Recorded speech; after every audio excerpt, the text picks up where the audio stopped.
Good afternoon. My name is Karen Sampson-Hoffman, and I'd like to welcome you to today's Ask the Expert webcast, Getting Organized When You Have ADHD.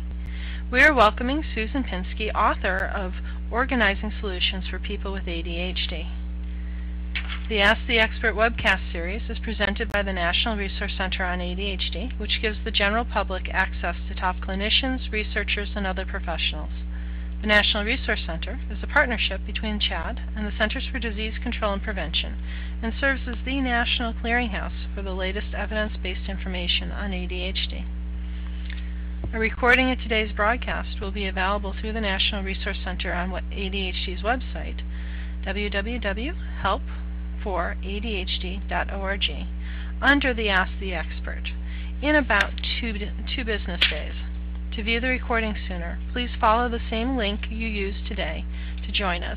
Please follow the same link you used to join us today to view the recording. The recording will be available about 30 minutes following our presentation. If you are having difficulties with questions or would like to ask a health information specialist, please contact us at 1-800-233-4050. We may not be able to get to all of your questions today, but we would be very happy to help you and provide additional information. Finally, following today's webinar, a brief survey will appear on your screen. Please take a couple of minutes to let us know what you think and how we can better serve the ADHD community through the Ask the Expert webcast series. It is a privilege to introduce today's guest expert, author and professional organizer, Susan Pinsky. Ms. Pinsky specializes in helping those affected by ADHD and chronic disorganization. She works closely with medical professionals, trained physicians, and others on appropriate organizing methodology for those who cope daily with disorganization. She is also a member of the National Association of Professional Organizers. Ms. Pinsky lectures frequently on organizational issues and has appeared nationally on television, radio, and in print media, and was recently named to the Better Homes and Gardens panel of organizing experts. For those of you who would like to ask Ms. Pinsky a question following her presentation, written questions can be submitted in the questions box on your GoToWebcast toolbar, as indicated by the red arrow shown in this slide. All questions are moderated, and we will get to as many as possible during the Q&A portion of the webcast. Again, we are very pleased to welcome today's guest expert, Ms. Pinsky, if you would like to begin. Thank you. In my naissance as a professional organizer at the beginning of my career, I had a client, an artist. This woman was wildly creative, terrifically intelligent, had boundless energy, but no matter how diligently we would set up an organizational system, when I would return the following week, it was completely off and undone, and sometimes worse than before we had started. At the same time, my husband and I were beginning to notice that my eldest daughter was having difficulty functioning. Although her younger sisters, the kindergartner and second grader, could get dressed, get their lunches in their backpack, and get out to the bus stop in a timely fashion, their older sister, the fourth grader, would still be sitting on the floor of her bedroom staring at her socks. My daughter was soon after diagnosed with ADHD, and I began to take my skills and training and experience as a professional organizer and attempt to modify the systems in our home to better serve her challenges. As I began to create these systems, I noticed that my artist client had a lot of the same symptoms and behaviors that my daughter was demonstrating. So I began to apply the methodologies I was using for my daughter in the home of the artist, and for the first time, we had success. So why is it that my daughter and this client and many others like her were unable to take advantage of sort of the usual tips, tricks, and tools of the organizing profession?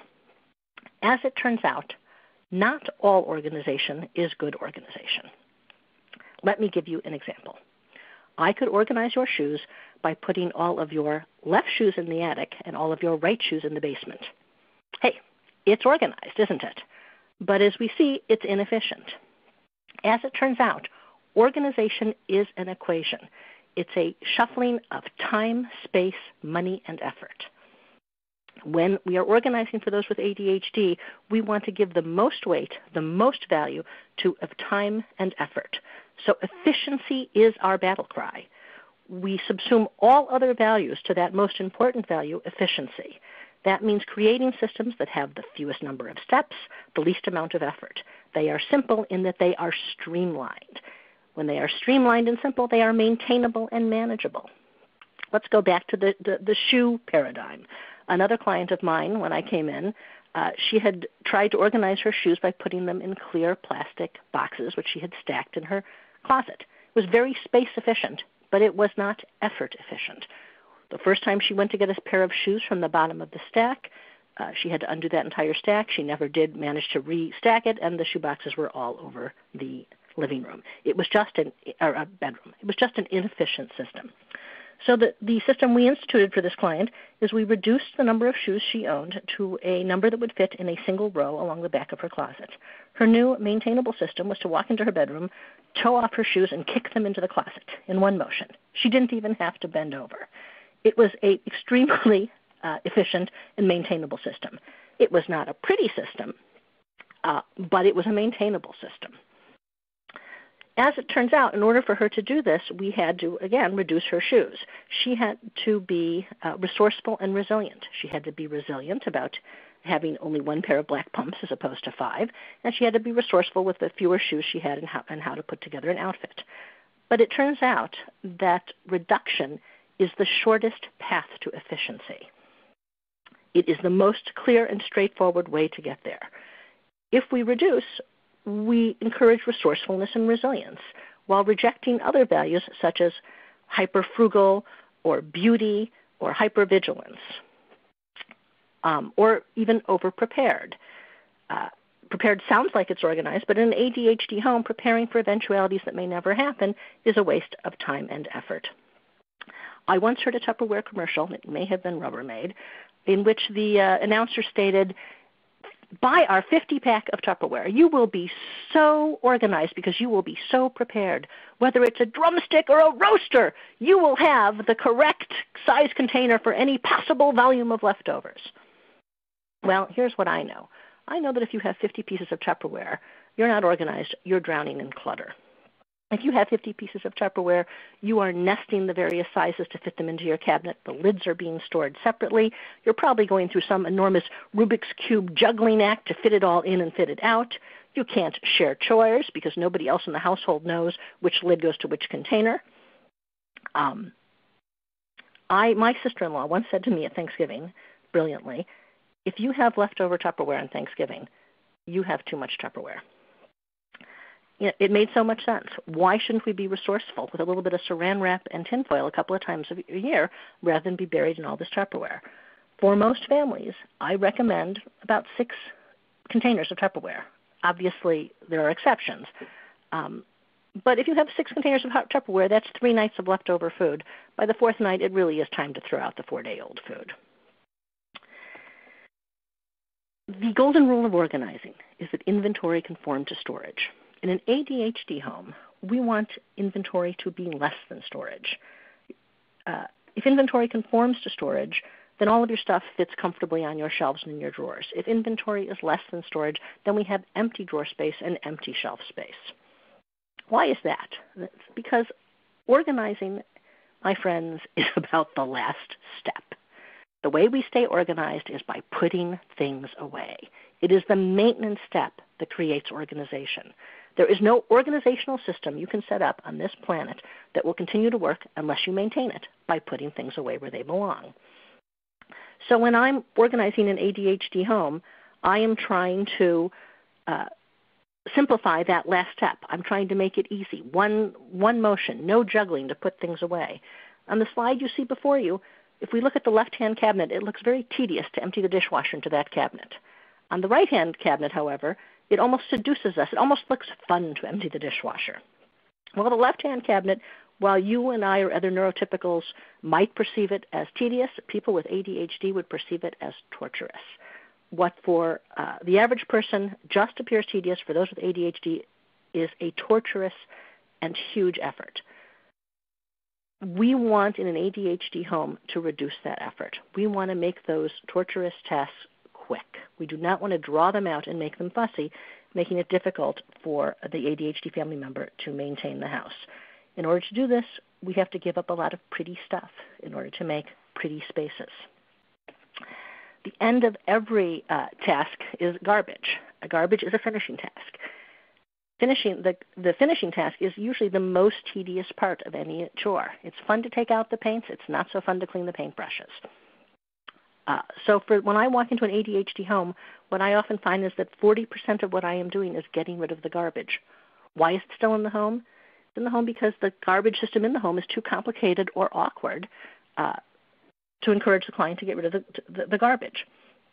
An example of an early home I had was a woman who was complaining to me about her husband. Look, he drops the banana peel on the counter. Here's the dirty paper towels on the counter. Why can't he put it in the garbage?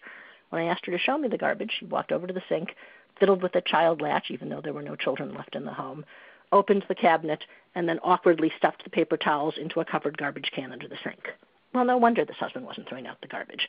All the effort it took was a clear waste of his incredibly valuable time, effort, and attention. So we took the garbage can out from underneath the sink, we took off the lid, and we put it in a prominent place. Now the husband can wing a banana peel into the garbage can almost as easily as he can drop it into the counter. In fact, it's almost a little bit fun. It's, banana peel basketball. Did we get perfect compliance? No. But we got a lot better compliance. And the wife, who still has to clean up after him a little bit, was less resentful because even for her it was less effort. In an ADHD home, we want to make the home efficient for everybody because the other family members are going to have to be supportive of the ADHD family members. Multi-step tasks are extremely difficult for those with ADHD. Laundry is a big, horrible multi-step task, and the finishing part of it, the most difficult part, the most tedious part, is putting the laundry away. In many homes, I do what we've done here. We put open bins on a wall in the bedroom or the closet because, believe it or not, even opening the bureau drawers can be enough to stymie the client, who then throws the laundry on top of the bureau. If we have open bins, the client can just pick up their laundry from the laundry basket and wing it into the various bins. The briefs can be in a crumpled ball in the brief bin. As long as it's just briefs in that bin, it's organized enough. In an ADHD home, even better is the enemy of good enough. We're not looking for perfection. We're looking for maintainable. Now, I know that in this picture, this gentleman's clothes are folded, but he did that for the picture. For the most part, his stuff is crumpled in these bins. I do want you to note on the bottom right-hand side where the socks are, we threw out all of his perfectly good socks. It doesn't seem very frugal, does it? And replaced them with some medium-weight khakis and medium-weight black socks that he could use in summer and winter. Every black sock matches every black sock, and every khaki matches every khaki. In this way, we have completely eliminated the sock rolling chore. Sock matching and sock rolling was a tedious chore that was not worth my client's time and attention. We've also reduced this man's wardrobe so that all of his clothes fit for both seasons. He never again has to pull down bins from the attic and live with them underfoot in spring and fall. In every ADHD home, I really attempt to reduce the laundry to an amount that makes it necessary to do the laundry once a week. So rather than have 6 weeks worth of panties, we have 10 days. If we have a regularly scheduled laundry day, people get pretty. If you're out of clean underwear, you are forced to do the laundry, and a single load of laundry is very simple to do. It's when you wait 6 weeks and have 10 loads of laundry that it becomes overwhelming. In most homes I walk into, I find a hamper of shredding. I don't know why it's always a laundry hamper, but it always is. Why is that? It's because the news media runs 24/7, and on slow news days, they pull out their favorite canard, the identity theft scare story. Identity theft is scary. So when it comes to your Social Security number and your date of birth and the occasional PIN number, by all means destroy those documents. You can do that by putting a Sharpie pen through your Social Security number, tearing it in half, and putting the back half in the kitchen garbage and the front half in the bathroom garbage. Honestly, it's only about 10 pieces of paper a year. When you file your new taxes and your 7-year-old taxes, need to be carefully destroyed. Everything else can just be thrown out. Those credit card bills, well, you're giving that credit card to 4 strangers a week anyways. Who's to say the waitress can't carry it behind the counter and write down the security number? Your bank account, that number's on the bottom of your checks. It's a public number. You're giving it to strangers anyways. Yes, it might be hyper-prudent to shred all that stuff, but an ADHD home, even better is the enemy of good enough. What I do for my clients, though, is that if you look on the far right-hand side, you'll see a deep bin. That's about a foot deep. We take all of this discarded paperwork and we just put it in that bin, and we wait until that bin is filled before we dispose of it. It usually takes about a year. That way, my client has a lot of comfort throwing things out, knowing that if they make a mistake, it's easy enough to dig down into that bin where it will be available, filed chronologically, if you will. 80% of what we put in our file drawers we never look at again.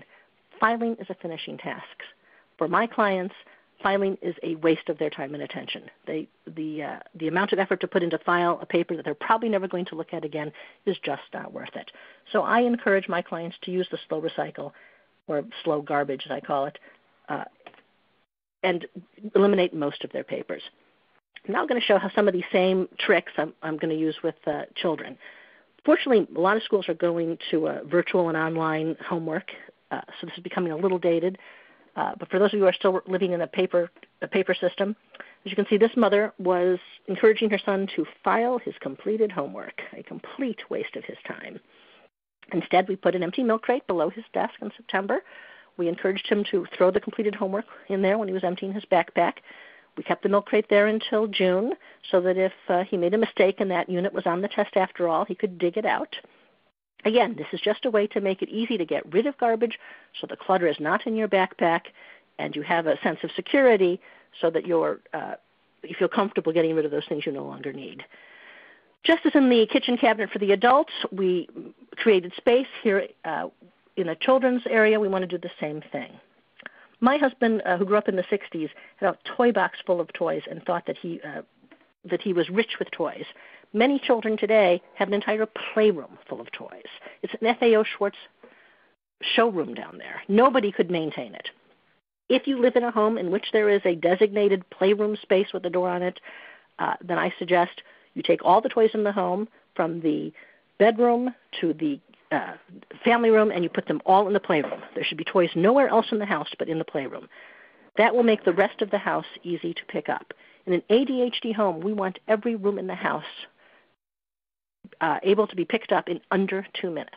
We want dinner to be cleaned up at the table in 10 minutes with the entire family pitching in, and there's no reason the whole family can't pitch in. But a toy room is never going to be able to be picked up in under 2 minutes, so we need to ghettoize the toys there and close the door.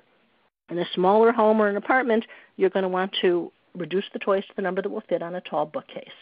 Your daughter only has 2 hands. How many Barbies can she really play with?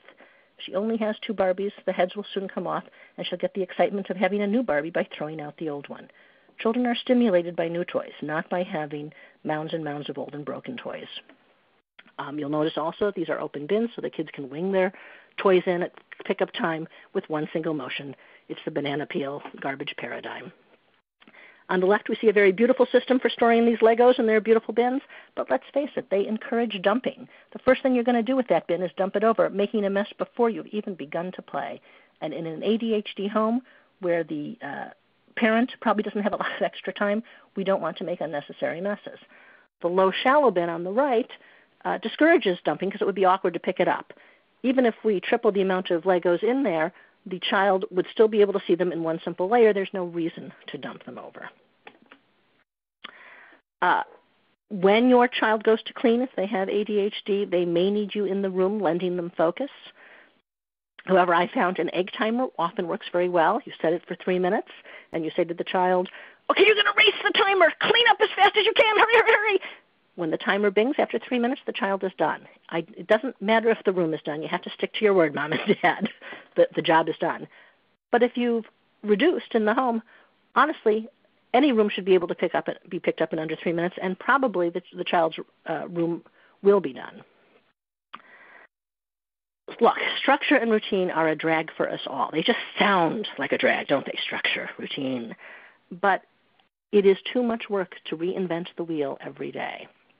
So I suggest routine. If Wednesday night is bill paying night and you know you come home and attend to your bills, then the rest of the week you get to relax because you know what's on your schedule. If you're ADHD and Wednesday you get home late and things have slipped and you didn't get to it, which let's face it is going to happen, you can relax because you know what's on your schedule for next Wednesday. And by next Wednesday you'll feel some sense of urgency since you didn't do it the previous Wednesday. Structure. We live in a consumer society. They are attempting to get us to impulsively buy. And for people with ADHD who tend to be a little more impulsive than the average population, it's even more difficult. I suggest that we battle this by not purchasing anything that doesn't live for some period of time on a shopping list. Don't purchase anything you haven't already had an imminent plan to use for some period of time. Let's use groceries as an example.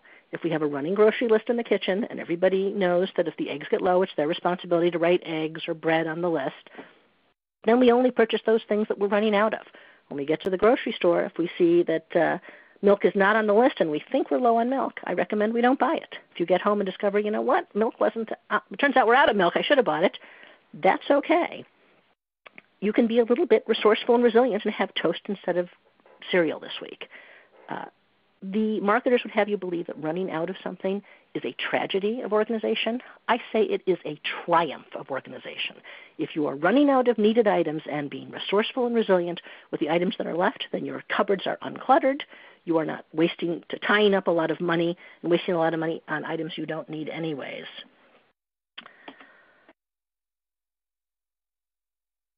It is not a single inefficiency that bedevils us. It is the aggregate of 1,000 inefficiencies. It's the overcrowded drawers. It's the juggling the tchotchkes to empty the dishwasher. It's the sorting socks. It's the filing papers you don't need. When you're organizing your home, your ADHD home, challenge every tool and every system. How many steps can be eliminated? How much simpler can this task get? What do we have to sacrifice to get it down to one load of laundry per person? Well, that might mean that your son's tube socks are not going to be whiter than white because you're just going to throw them in you're going to throw the darks and the lights in together. But maybe that's a worthy sacrifice in a home where we're struggling to keep up on the laundry. In organizing for ADD, efficiency is our battle cry. Look at every system in terms of efficiency. How quickly can I put things away? How much work does it take to maintain this system? But here is the irony. Even with efficiency as our primary goal, even eschewing all of those other values of beauty and frugality and hypervigilance, the irony is that if you reduce and if you are efficient, if its cleanup is efficient, then your house will be beautiful because it will be cleaner and maintainable. And if you are only buying from your shopping list, you will de facto be frugal because you are not purchasing things merely because they are on sale or they caught your eye. If you are throwing things out quickly in your office and routinely attending to your paperwork, then you are prudent because you are paying your bills in an efficient, uncluttered space. And if you're purchasing from your shopping list, you're also, frankly, being green. You're living lightly on the planet by only purchasing those things you actually need and not those things that have just caught your eye. After I had developed my system for my daughter, I ended up presenting the system. I was asked to present the system in various groups, and I finally did write a book about it, Organizing Solutions for People with ADHD. It is very difficult to address every possible scenario in a 20-minute lecture, so please feel free to go to the local library. You needn't buy it. You only buy what you need, and look at the book if you feel that you want other tips and tools. Thank you very much, and I'm ready for your questions. We have questions. Wonderful. Well, our first question now comes from Mary, and she was saying that it feels like in her house things don't have permanent places, and as a result there are a lot of duplicate items. How can a family with ADHD members pare down on items so that there are fewer ones? You were mentioning early on in your slides about having too much Tupperware at the end of Thanksgiving. How does the family go about paring down? I suggest that it be done room by room and project by project within a room. So So begin by scheduling, let's say, 2 days to do a bedroom, and then do the shoes in that bedroom, and then do the jewelry in that bedroom, and then do the clothing in that bedroom. The job is not done until the stuff you've pared down is actually out of the house. That doesn't mean you're setting it aside to send to your sister in Connecticut, or that you're going to take the Hummels to the Hummel figurine dealer on the south side of town. It means putting everything in the nearest charitable donation bin that will take everything. In an ADHD home, we have to streamline getting rid of things, so we can't be fussy about it. In terms of duplication, within any room, you don't want duplicates. So one fry pan is enough. One can opener, the electric or the hand can opener, not both. However, we can duplicate in various rooms. So a toilet bowl brush in every bathroom, because it's not efficient to walk around the house with a dripping toilet bowl brush. I recommend a scissor in every room because they're used in every room. Does that begin to answer your question a little bit? I think it does. I think it's a good way to get started, just paring down to, as you said, only one if one is needed, and only one in a place where it lives. I like what you just said about having a pair of scissors in each room. Right, but not having too many, but there's no reason to have 3 scissors in each room. So we don't want to duplicate in the room, but we want to keep things where we use them. Great. Well, our next question now comes from Stacy, and she and her daughter tend to fight about towels. They always seem to end up on the floor. Yes. She was wondering. Well, it sounds familiar, doesn't it? Pain. Yeah, Stacy's mom, I have lived your pain. I have 3 little girls. Yeah, how did I come up with these solutions? I made all these mistakes. It wasn't like I didn't live through this. I have 3 little girls, and I was doing mounds of towel loads. I don't know what it is about a little girl that they seem to think that one use is enough, then throw it on the floor. So here's how we solved it. I reduced the number of towels in the home to 2 per long-haired person, 1 per short-haired person. In our household, that turned out that my husband only had 1 towel. So you had a hair towel if you had long hair, and that towel. Then they were color-coded by the bedrooms, so we could identify them: pink in the pink room, purple in the purple room, etc. That was your towel. And on the back of the door in your bedroom were 2 hooks. You can even just get the over-the-door hook, so you can buy it, Kmart or whatever. You don't even have to install hooks. And the rule was that after your shower, a clean towel on a clean body was good enough and could be used many, many times. So after your shower, you wore your towel back to your bedroom and you hung it up behind your door. And when you went to take a shower, you took that towel with you. When your regularly scheduled laundry day came, you threw that towel in with your laundry. I never did another towel load because my family did their towel loads with their own laundry. Now, did it happen that someone would forget and throw their towel on the floor and there would be this grubby, wet, ucky towel? Yeah, but you know what? Even the ADHD child didn't like that and very quickly learned to hang up her towel. The consequence was so rude and so simple that the child modified her own behavior.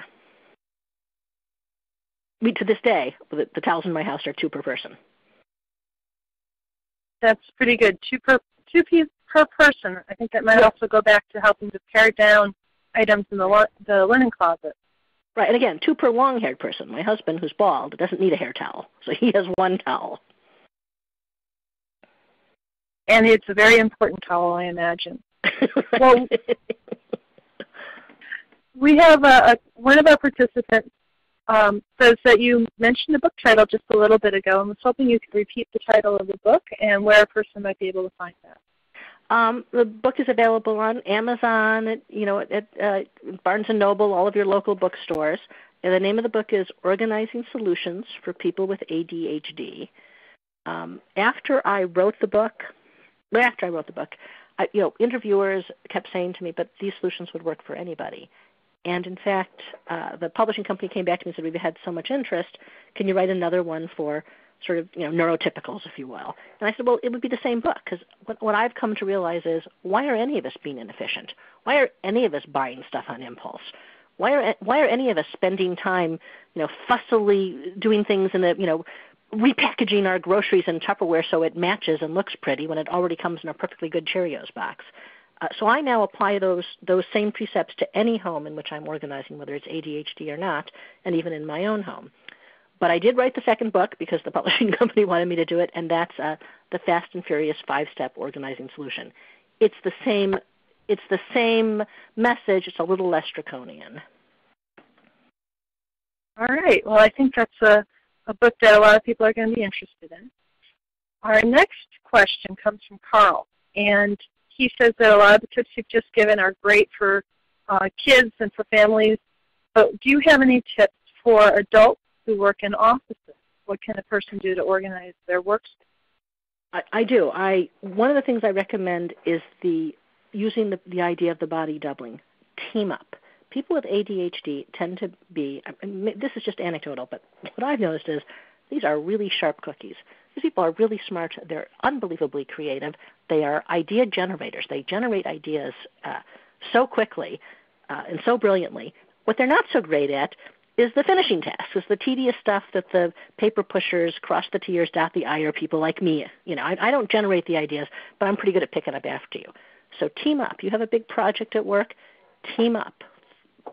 You can generate the ideas, team up with someone, and make it clear that you're not good at follow-through. Be honest about where your difficulties are, and and delegate and find people who can help you with that. I think it was Malcolm Gladwell who wrote an essay that we used to think, try to build on your weaknesses, but really you're much better off playing to your strengths.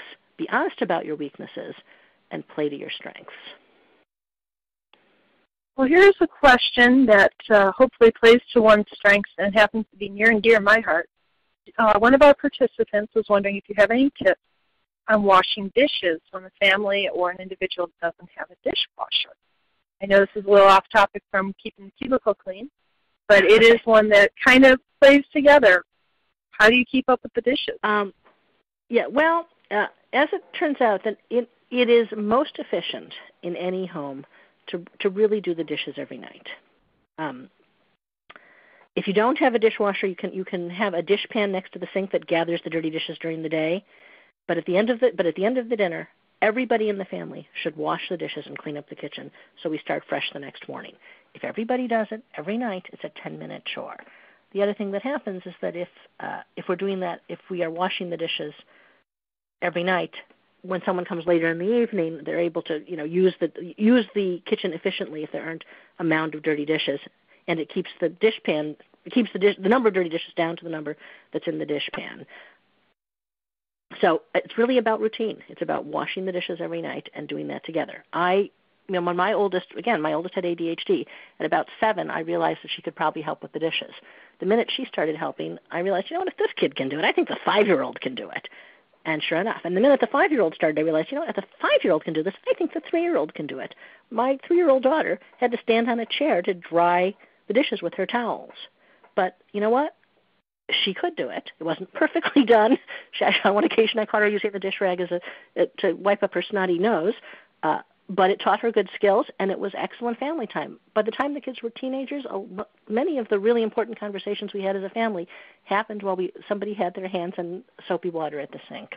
So I recommend family dish time after dinner, and a dish pan at the side of the sink to catch the dirty dishes in the meantime.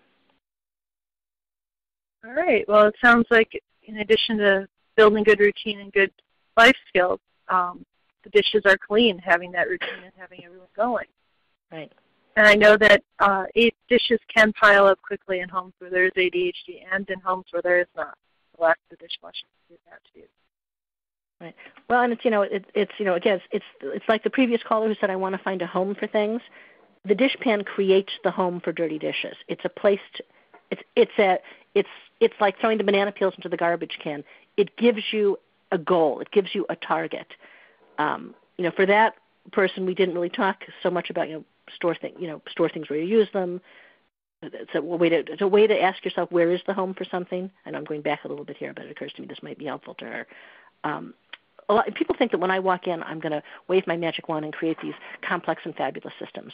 But really, I earn my money when someone picks up some doohickey and says, I never know where to put this. Where should I put this? And how I get there is I ask them a series of questions. Where do you use it? Who does it belong to? So, for instance, birthday candles. Nobody knows where to put their birthday candles. They're throwing them in the junk drawer. And, where do can we put them with like? Well, where is the candle drawer in the dining room? Maybe they could go with the candle drawers. Are you a baker with all sorts of little baker doodads? We can throw the birthday candles in with the baking doodads. Ask yourself to find a home for an item that you're not sure, that's been floating around the house for some time. Ask yourself, who owns it? Where are other similar items like it? And where do you use it? And who does it belong to? I think if I repeated that. Well, our next question is coming from Susan, and it follows up really nicely with what you just said. She has recently moved, and she has boxes everywhere and feels overwhelmed. Where should she start, and what can she do at this point?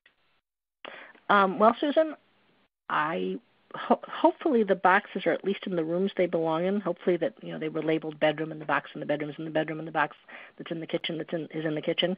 If that is the case, then again you go room by room. The very first thing you need to do is pull out your calendar and clear it.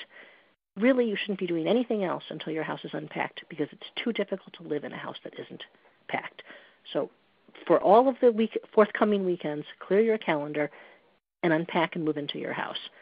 Go room by room with the boxes. Hopefully, if they've been marked well, they're already in the rooms they belong to. But even if they aren't, clear a room at a time. So get the bedroom up and running so it's easy to live in the bedroom. Then go to the next room and open the boxes in that room and unpack that room, so that let's say the kitchen is now easily up and running. Don't scatter from room to room, unpacking in every room at the same time. Get one room up and running so that you can live comfortably in that room, and then build on that. Well, we have a question from Stacy, and her work has her on the road pretty frequently, and she was wondering if you have any organization tips for adults who work on the road, especially adults who may work on the road and work out of their cars. As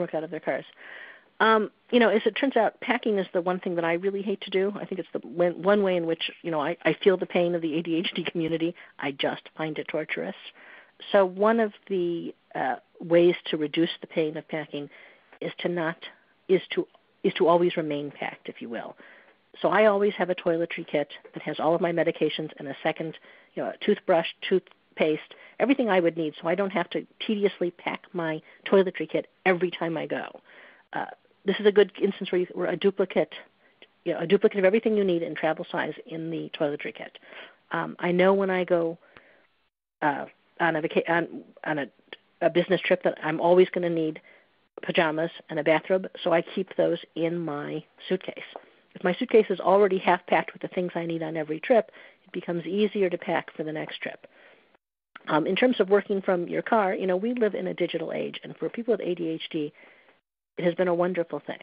Having iPhones that have alarms on them, having calendars that sync, having reminders. It has changed the way people with ADHD live. And my clients teach me about this.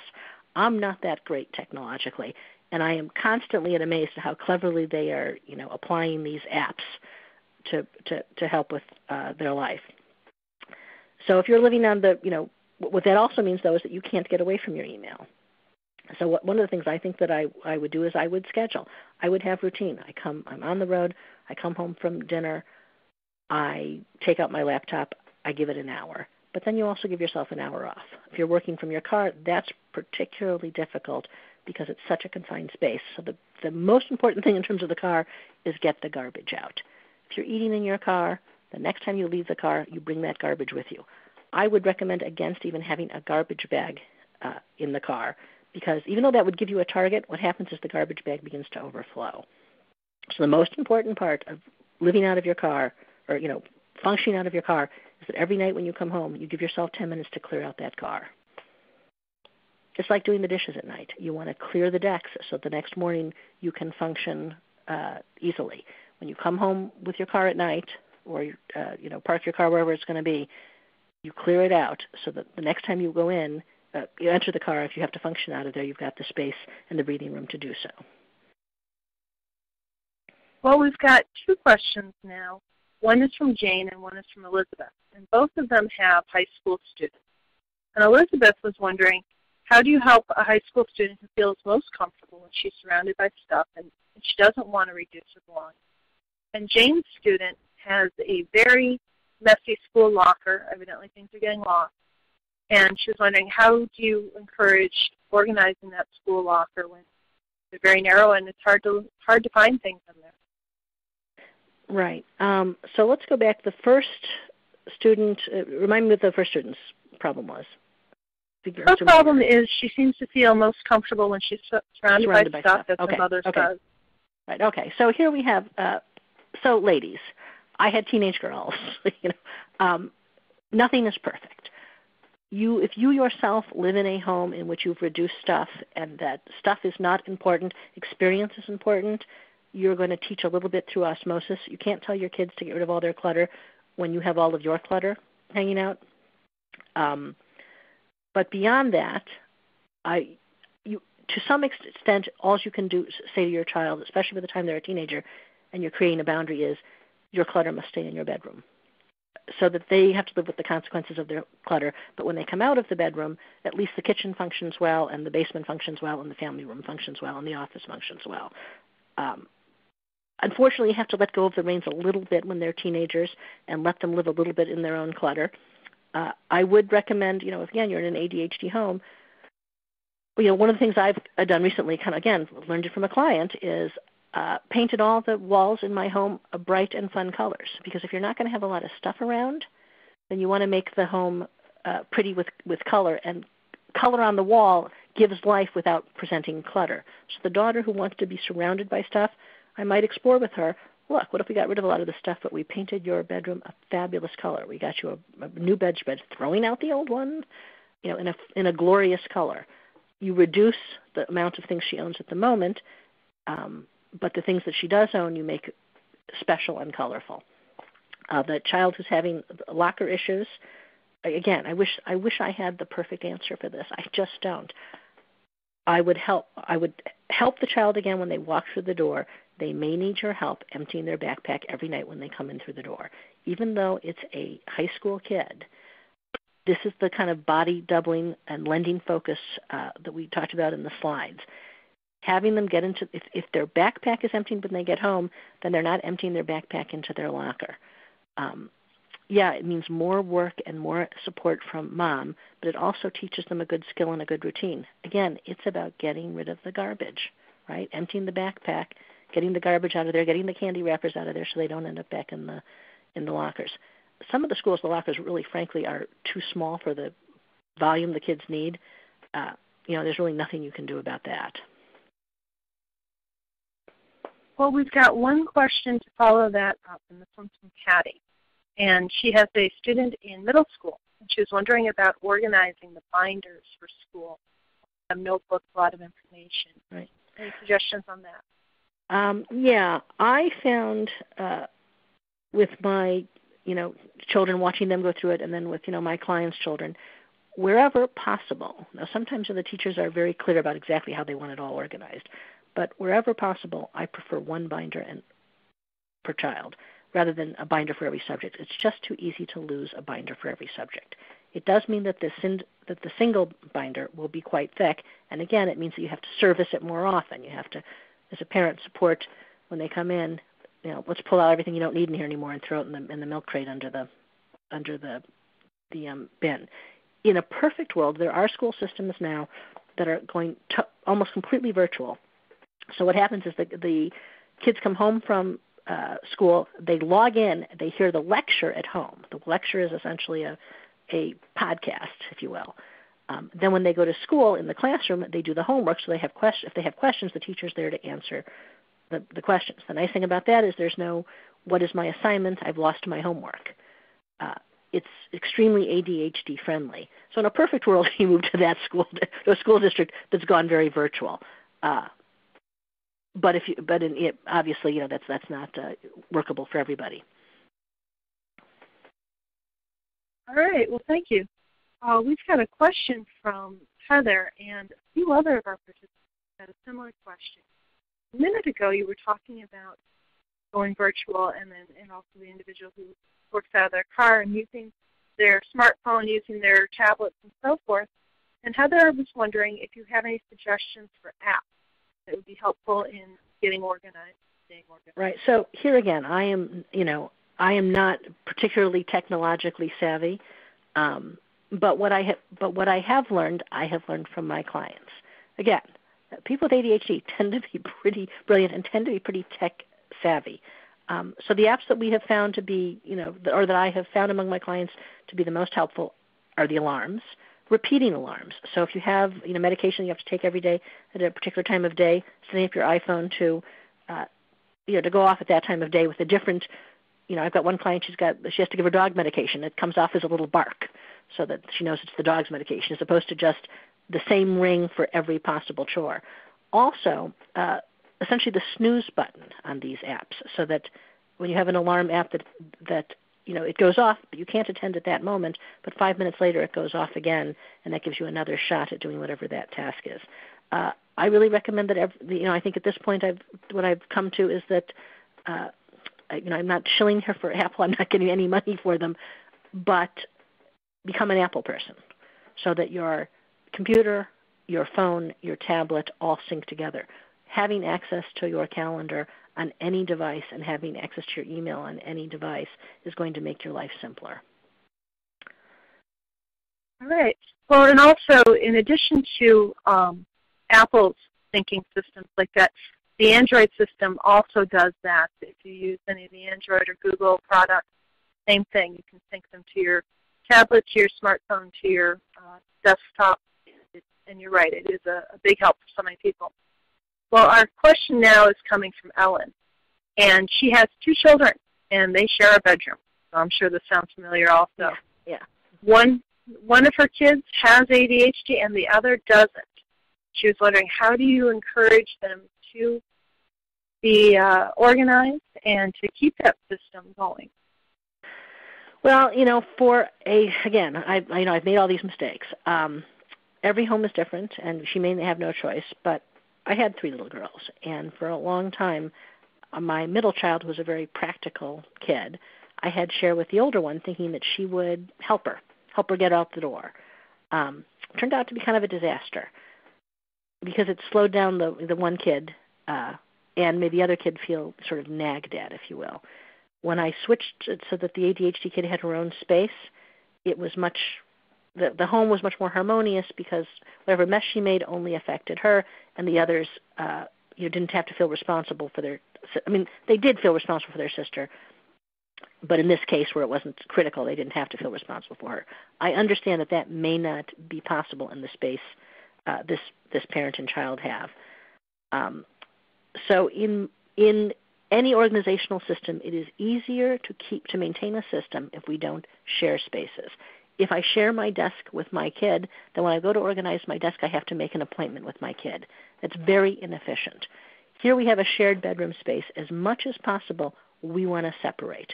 We want the kids to have, each child to have their own bureau, each child to have their own bed, each child to have their own desk. I don't think it's saying too much to go ahead and put a piece of tape down the center of the room so that the child who is not ADHD can manage her space very separately from the child who has ADHD managing her space. Well, in space management, here's our follow-up question. One of our participants, her husband has an extensive collection. We don't know what he's collecting. She hasn't shared that. He has an extensive collection of items that are important to him, and she's wondering how to keep that collection from taking over their house. Again, here we're going to talk about boundaries. So in order to have an organized home, we have to have boundaries in space. In an organized home, the dishes live in the kitchen. The clothes live in your closet, not in your son's closet, in your closet. The tools live on the workbench. This particular gentleman has a collection. We have to find a boundary for his collection. So if his collection is motor parts, they live on a shelf in the garage. They don't live in the garage and the basement and the kitchen. If his collection is Hummel figurines, then we get a curio shelf in the living room, and they live on the curio shelf in the living room. But a boundary must be drawn, and it's a conversation that they're going to have together about even if his collection is motor parts and they live in the garage, there still has to be a limit because the landscape tools also have to live in the garage, and athletic equipment needs to live in the garage. So they need to go out to their garage and say, how much space do we have for this collection? How much space can we afford for this collection? They can put up shelving so the collection is multiple levels. They can create, in a single footprint, they can create 5 levels of shelving. But then the husband, once the boundary has been set, needs to keep his collection within those boundaries. If it's a reasonable boundary and we have a reasonable gentleman, it really shouldn't be a problem. The problem is that, often enough is that people have collections. So let's say you've got, your unicorn, glass unicorn collection. That's fine if it's all in a cabinet in one room. The problem becomes if the glass unicorn collection's is on the kitchen counters where people are trying to cook, and it's on the desk where people are trying to pay bills, and it's on the bedside table where you're knocking it over when you're going to grab a tissue.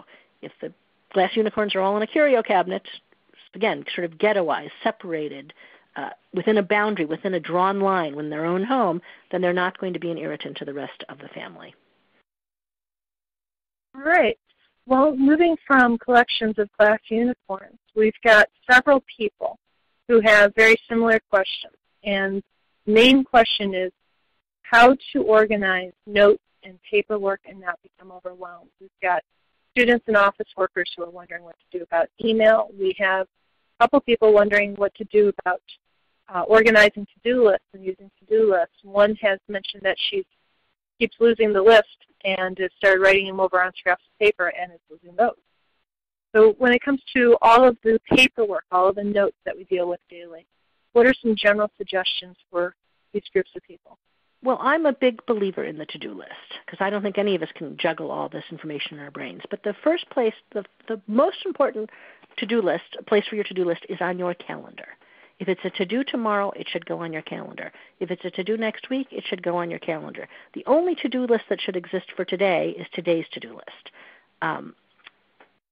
Now, that being said, so in the morning you may want to write down for yourself quickly, I've got that doctor's appointment, I wanted to pick up the laundry, I've got to go finish that project at work. And by the end of the day, that to-do list should be obsolete and get thrown out. Again, this is where I think the technical world has changed the way our to-do lists are happening.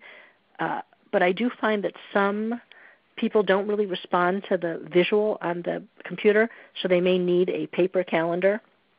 Make a paper calendar large enough that you can read your notes. And I like a paper calendar that has a little bit of an area at the side where you can sort of asterisk if you've got some notes to make about, okay. So for me, for instance, I might have a client next week and I've written the client's name down and then I put an asterisk and in the notes on the side I say, okay, remember to bring rubber gloves or whatever it is that this particular client needs. In terms of paperwork, keeping the paperwork down, get rid of it, get rid of it, get rid of it. Emails, delete, delete, delete. Most of what you're keeping you don't need.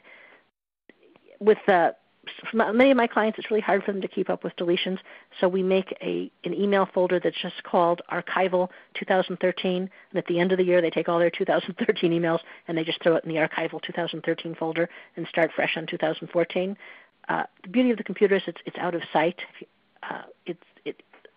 So you don't, it doesn't, the paper stuff you really do want to get out of the house, but the computer stuff you can throw in an archival folder when it gets, and you don't need to sort it any more than that. We don't want to get too fussy with, this is my travel folder, and this is my kids folder, and this is you can all just go into an archival folder in one big shift-click swoop.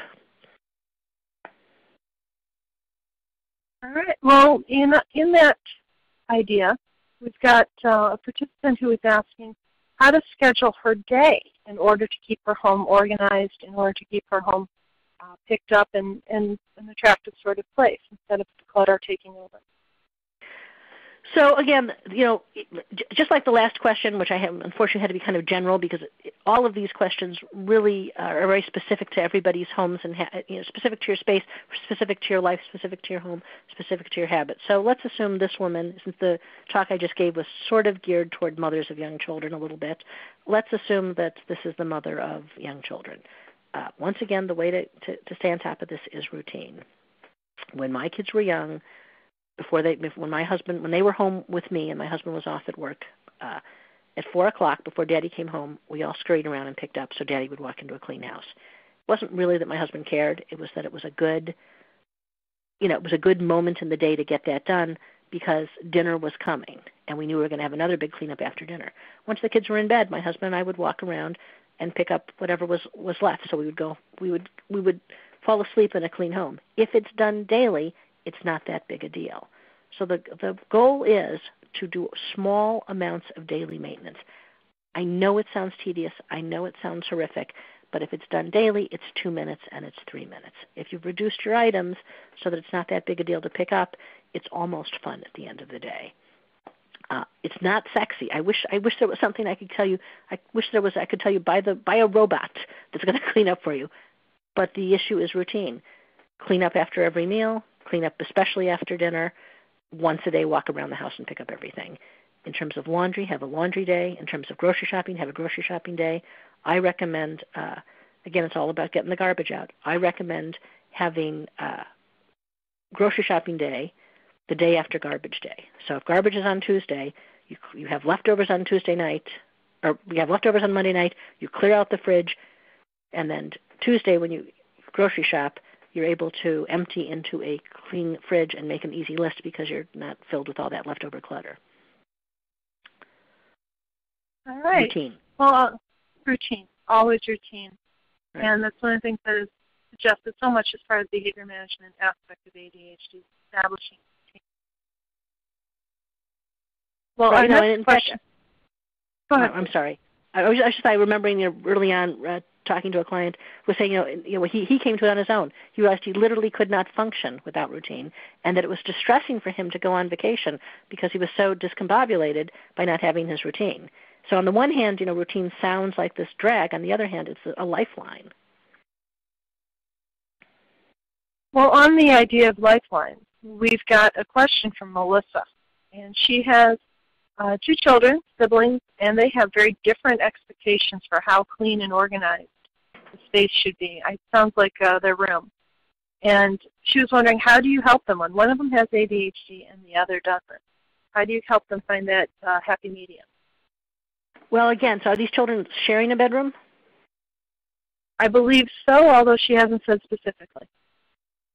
Okay, because if they're not sharing a bedroom, then everybody needs to mind their own business. The child with the neat room can have their neat room, and the child with the messy room. And again, even the child with the messy room, depending on the age of the child, the parent's going to have to help somewhat. And as the child becomes a teenager, you have to disengage a little bit and let the child have independence. It's just creepy at some point when your mother's folding your underwear and you're 18 years old. Not that anyone should ever fold underwear in an ADHD home. To some extent, the children have to mind their own business in their own rooms. It's in the shared space, however, the rule is, whether it's the kitchen, or the dining room, where maybe they're sharing the dining room table to do homework, in a shared space, you have to pick up after yourself, because it's inefficient for me to come to the kitchen and do the dishes if there's already dirty dishes in there. That's inefficient. That's why we do the dishes right after the meal. But you know what? If it's my own inefficiency, it's my own dishes, and I'm living alone, so what? It's when my husband or my child comes to the sink where I've left the dirty dishes, and now they can't make themselves a meal without cleaning up my dirty dishes. Now inefficiency becomes inconsiderate. So in shared spaces, a certain standard has to be set by the mother, and the standard should be consideration for others. Other people do not pick up your stuff. You must pick up after yourself. I would also recommend that there, be regular chores that the family share in the home. ADHD children do better when they're working with other people. So, my daughters all cleaned the kitchen together. And it wasn't just doing the dishes. It was, sweep up the crumbs and wipe down the counters. The ADHD child would wander off, and her sisters would yell at her, "Esther, get back here." But because she was doing it with them, she was getting more done than she would have done on her own. We tried that. Okay, you do the dishes this night, you do the dishes the next night. That didn't work out because she couldn't attend to the task without other people there sort of keeping her on task. So there's going to be shared family chores like dinner dishes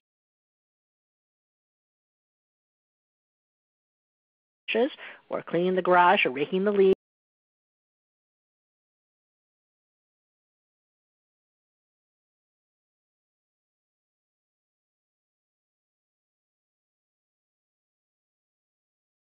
And the ADHD child is not going to be as effective, but she's going to be as effective as she can. And in her own space, depending on her age, you can let her roll a little closer to her comfort level. Well, we are at our last question, and this one's going to come from Wes. But I think his question covers a question a lot of people have had, where can someone find a professional organizer who focuses on ADHD issues? Where would you suggest someone look for a professional? Well, the NAPO, the National Association of Professional Organizers, has a website. You can go to the NAPO website and click on Locate an Organizer, and it will give you a list of organizers within, you can set it like a 50-mile radius. On that list, the organizers give their specialties. And many of them, one of the things, many of them specialize in ADHD. And any professional organizer who specializes in ADHD has read my book and Nancy Kohlberg's book. We're the only two books out there on organizing for ADHD. That being said, this is a pretty personal relationship. I'm up to my elbows in someone's underwear drawer, and I'm in their tax folders. So you have to be comfortable with the person. It's like a therapist. Not every couple is a marriage. You may have to go through one or two people to find the one that appeals to you. Organizers by nature like to organize. We want to be a little bit fussier, right? One of the reasons my daughter had difficulty is I was over fussy with my organizational systems. I like it all neat and lined up in a row. You have to find an organizer who doesn't want to be over prepared and cross-index, but someone who just slapdash says, do what you need to do with this piece of paper and get rid of it. We're not going to worry about just in case you need it later. We can reacquire on that 1% chance you need it later. So you may have to vet a couple. But go to the NAPO website, locate an organizer, look for one that specializes in ADHD. Hopefully you'll strike it, it'll be love at first sight with your first organizer. All right. Well, thank you so much, Ms. Pinsky. I think this has been very helpful. I know I've been taking a bunch of notes on this side of the screen, and I think you provided a lot of ideas for our participants who are trying to become more organized. Well, thank you. It was a real pleasure. It was a pleasure to have you, and I think this has been very helpful. Well, for our audience members, forgive us, there is a time delay, so occasionally we speak over each other. Please go ahead, Ms. Pinsky. No, that's okay. Go ahead. What were you going to say? Well, for our audience members here at the National Resource Center, we hope that you have enjoyed our presentation. And we hope that you will take a moment to take our survey. This, again, gives us some valuable feedback on how we can better serve the ADHD community by picking out and planning webcasts that meet your needs. And also that you will join us for our upcoming webcast on Wednesday, May 6th. We will be hosting Dr. Wes Crenshaw. He's a popular columnist and author who focuses on the transition point in life from teen years into adulthood. And we will be speaking about the issues facing adults.